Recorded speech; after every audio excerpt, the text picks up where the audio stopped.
پرانے زمانے میں ایک بادشاہ تھا۔ اس کے پاس ایک شخص کا آنا جانا تھا۔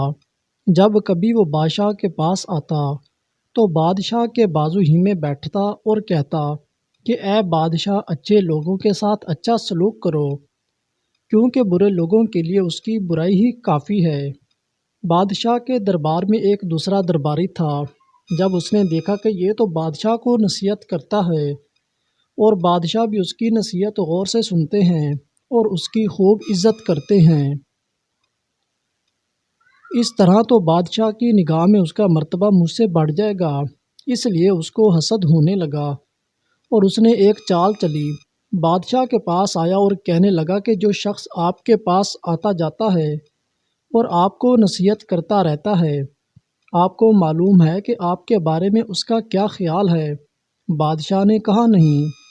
اس شخص نے کہا بادشاہ سلامت، وہ تو یہ سمجھتا ہے کہ آپ کے منہ سے بدبو آتی ہے۔ بادشاہ نے کہا ایسا کیسے ہو سکتا ہے؟ اس نے کہا آپ اس کو بلائیے اور پھر دیکھیے، جب وہ آپ کے قریب ہوگا تو وہ اپنی ناک پر ہاتھ رکھ لے گا تاکہ بدبو نہ آئے۔ بادشاہ نے کہا ٹھیک ہے، ذرا اسے بلاؤ۔ وہ پہلے بھاگتا ہوا اس آدمی کے پاس پہنچا اور اس سے کہا آج میری طرف سے تجھے کھانے کی دعوت ہے۔ پھر اس کو ساتھ لے کر اپنے گھر آیا اور اس کو ایسا کھانا کھلایا جس میں پیاز اور لہسن ملی ہوئی تھی۔ اس کے بعد وہ شخص بادشاہ کے پاس گیا اور اپنی عادت کے مطابق بادشاہ کے پاس بیٹھ گیا اور نصیحت کرنے لگا۔ بادشاہ نے کہا ذرا قریب آئیے، تو اس نے اپنے منہ پر ہاتھ رکھ لیا تاکہ بادشاہ کو اس کے منہ کی پیاز اور لہسن کی بدبو کا احساس نہ ہو۔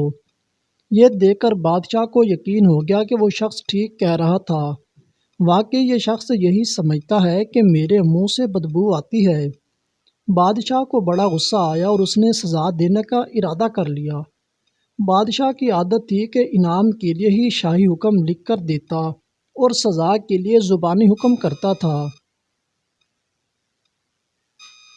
لیکن معاملے کو راز میں رکھنے کے لیے اس نے سزا کے لیے اپنے نمائندے کو خط لکھا، جس میں لکھا تھا جو شخص تمہارے پاس یہ خط لے کر آئے اس کو قتل کر کے اس کی کھال میں بھوسا بھر کر میرے پاس بھیج دو۔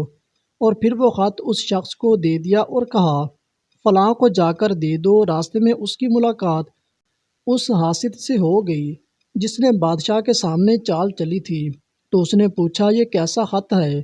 بادشاہ نے تو یہ انعام میرے لیے لکھ کر دیا ہے، اس لیے یہ مجھے دے دو۔ چنانچہ اس نے وہ خط اس کو دے دیا۔ پھر کیا تھا، اس نے خوشی خوشی اسے لیا اور بادشاہ کے نمائندے کے پاس پہنچا۔ نمائندے نے کہا اب تمہیں قتل کروں گا، کیونکہ اس میں لکھا ہے کہ میں تجھے قتل کر دوں اور تیری کھال میں بھوسا بھر کر بادشاہ کے پاس بھیج دوں۔ پھر تو وہ چیخنے چلانے اور رونے دھونے لگا اور کہنے لگا یہ خط بادشاہ نے میرے لیے نہیں لکھا ہے، اگر آپ چاہیں تو معلوم کر لیں۔ اس نے کہا بادشاہ کے خط آ جانے کے بعد تحقیق کی کوئی ضرورت نہیں ہے۔ آخر کار اس نمائندے نے اس کو قتل کر دیا۔ اگلے دن جب وہ نصیحت کرنے والا شخص بادشاہ کے پاس آیا تو بادشاہ کو بہت حیرت ہوئی۔ اس نے پوچھا تم یہاں، وہ خط کہاں ہے؟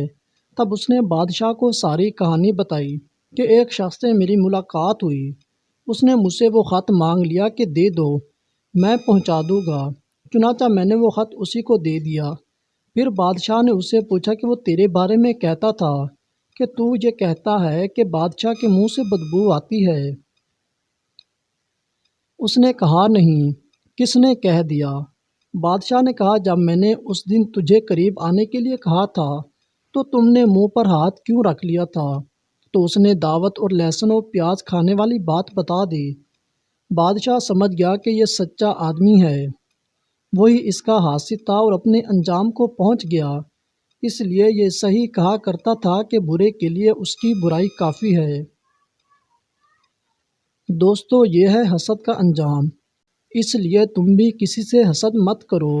حسد کا مطلب ہے کسی کے عیش و آرام اور بلند مرتبوں کو دیکھ کر جلنا۔ یہ بہت بڑا گناہ ہے، اس لیے اس سے ہمیشہ بچو۔